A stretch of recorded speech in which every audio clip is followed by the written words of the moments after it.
BBS inter college चटिया चक्रा Mau online classes में आपका स्वागत है। मैं रामशरण गौतम आपको लेकर आया हूँ नेक्स्ट टॉपिक प्राइमरी ऑक्सिलरी। पिछले वीडियो में आपको बताया था वर्ब के बारे में कि वर्ब के टाइप्स कितने होते हैं, तो मैं आपको पूरी तरह से बताया था कि ट्रांसिटिव वर्ब क्या होता है, इंट्रांसिटिव वर्ब क्या होता है। तो उसके बाद आपको अगला टॉपिक लेकर आया हूँ प्राइमरी ऑक्सिलरी, जो वर्ब के प्राइमरी ऑक्सिलरी का यूज कि इसमें जो बी आता है, हैव आता है और डू आता है, इसका यूज क्या है आपको अभी बता रहे हैं कि बी का यूज क्या होता है। सबसे पहले मैं आपको ये बता दूं कि वर्ब प्राइमरी ऑक्सिलरी वर्ब होता क्या है। यानी प्राइमरी ऑक्सिलरी वर्ब को अगर देखें तो बी, हैव और डू, इसके अंतर्गत जो वर्ब आते हैं वो आते हैं इज, एम, आर, वाज और वेयर।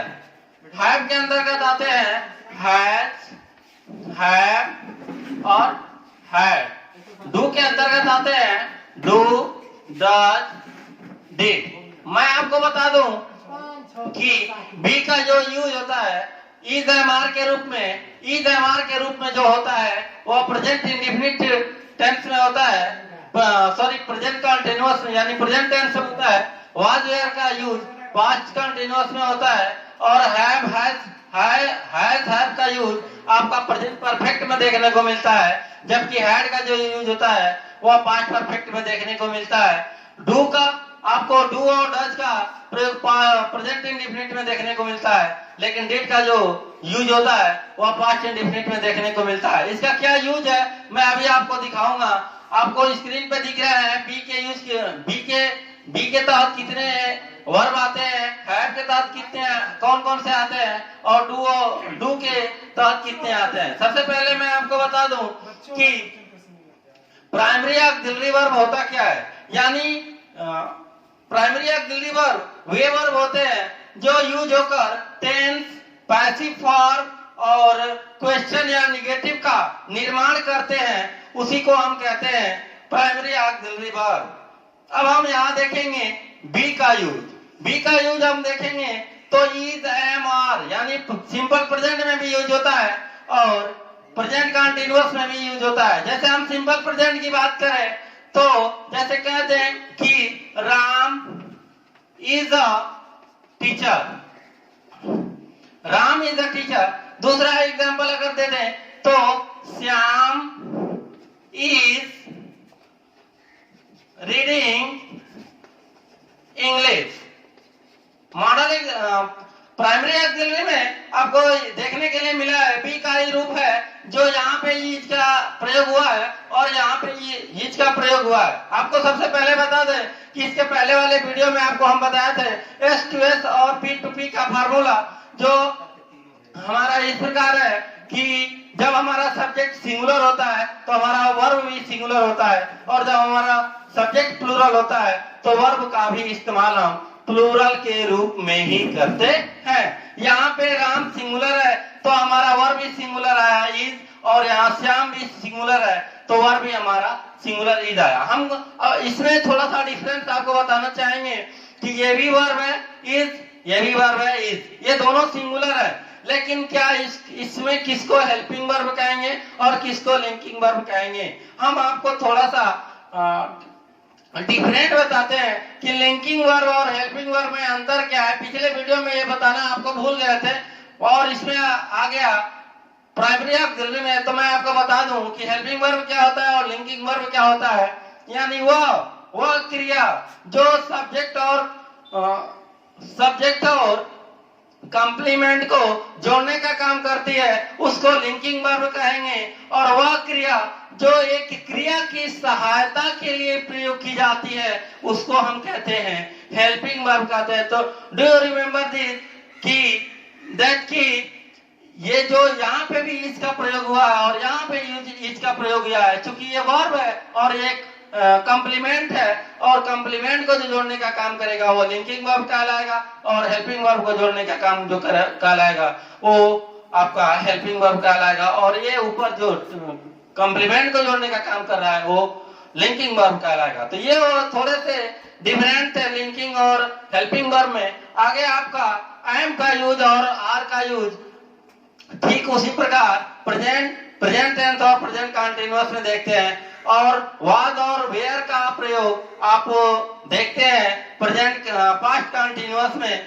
और तो और इसके साथ ही is am are was and were का प्रयोग आप पैसिव फॉर्म में भी देखते हैं। पैसिव फॉर्म के बारे में हम ज्यादा चर्चा नहीं करेंगे, क्योंकि पैसिव फॉर्म का अगला टॉपिक जब हम पढ़ाएंगे, आप नेक्स्ट वीडियो बनाएंगे तो हम आपको बताएंगे कि इज एम आर और वाज और वेयर का पैसिव फॉर्म में कैसे यूज इसका किया जाता है, ये आपको नेक्स्ट वीडियो में प्रोवाइड करेंगे। तब तक आते हैं हैव के बारे में जानते हैं। हैव आपका प्रेजेंट परफेक्ट में यूज होता है, और हैव के तहत आते हैं हैज, हैव, हैड। अब आपको देखना यह है कि कौन सिंगुलर के रूप में यूज होता है और कौन प्लूरल के रूप में यूज होता है। जो हैज होता है वह सिंगुलर के रूप में होता है, हैड होता है वह प्लूरल के रूप में होता है, और जो हैड होता है वह सिंगुलर और प्लूरल दोनों के लिए यूज होता है। ये रहे हैव की विशेषता। इसके तहत ये आपका प्राइमरी ऑक्सिलरी के तहत आते हैं। दूसरे आपको बता दूं डू है, डू के तहत 3 सहायक क्रिया आती है, डू, डज और डिड। आपको मैं बता दूं कि डू डज का इस्तेमाल प्रेजेंट इंडेफिनिट में होता है, जबकि डिड का इस्तेमाल होता है वो पास्ट इंडेफिनिट में होता है। अंतर क्या होता है कि डू डज प्रेजेंट इंडेफिनिट में करते हैं। अब यहाँ समझने की बात है, प्रेजेंट इंडेफिनिट में करते हैं लेकिन अफर्मेटिव में नहीं करते हैं। अफर्मेटिव में क्यों नहीं करते हैं? अफर्मेटिव में नहीं करते हैं क्योंकि यहाँ सब्जेक्ट होता है और सब्जेक्ट के तुरंत बाद वर्ब होता है, और उस वर्ब के पहले सहायक क्रिया इस्तेमाल नहीं करते, बल्कि उस वर्ब में यस या ईएस जोड़कर उस सेंटेंस को पूरा करते हैं। ठीक है, उसी प्रकार पास्ट इंडेफिनिट में देखेंगे तो जब टेंस पढ़ाएंगे तो उसमें बता देंगे कि जो डिड होता है, डिड का भी इस्तेमाल हम पास्ट इंडेफिनिट में करते हैं लेकिन अफर्मेटिव में नहीं करते हैं। अफर्मेटिव में क्रिया का जो वर्ब होता है उसका सेकेंड फॉर्म लगता है, इसके बाद निगेटिव और इंट्रोगेटिव निगेटिव में इसका यूज करते हैं। तो हम कह सकते हैं कि डू, डज और डिड का प्रेजेंट इंडेफिनिट और पास्ट इंडेफिनिट में यूज जरूर करते हैं, लेकिन अफर्मेटिव में नहीं करते हैं। निगेटिव इंट्रोगेटिव और इंट्रोगेटिव निगेटिव में करते हैं। मैं आपको आगे एक बी का यूज और बता दूं, be plus about plus infinitive. Infinitive क्या होता है? इंफिनिटिव ये होता है कि किसी भी वाक्य में ना, ने, नी करके आता है तो उसको हम कहते हैं इंफिनिटिव। और इंफिनिटिव की विशेषता क्या होती है कि इंफिनिटिव में जो वर्ब होता है, वर्ब के पहले हमारा क्या लगता है? टू लगता है। जैसे हम कह दें कि टू रीड, मैं आपको सबसे पहले वाले वीडियो में आपको बताया था कि to read is a good habit, यानी पढ़ना अच्छी आदत है। पढ़ना ना आया इसलिए इसके पहले आपका टू लगा है, और जब वर्ब के पहले टू लगता है तो हमारा क्या माना जाता है? इंफिनिटिव माना जाता है। ठीक उसी प्रकार मैं आपको बता दूं कि यहाँ बी का यूज कैसे करते हैं इंफिनिटिव के रूप में। जैसे मैं कह दूं, एक सेंटेंस आपके सामने स्क्रीन पे दिखा रहा हूं, मैं मऊ जाने वाला हूं।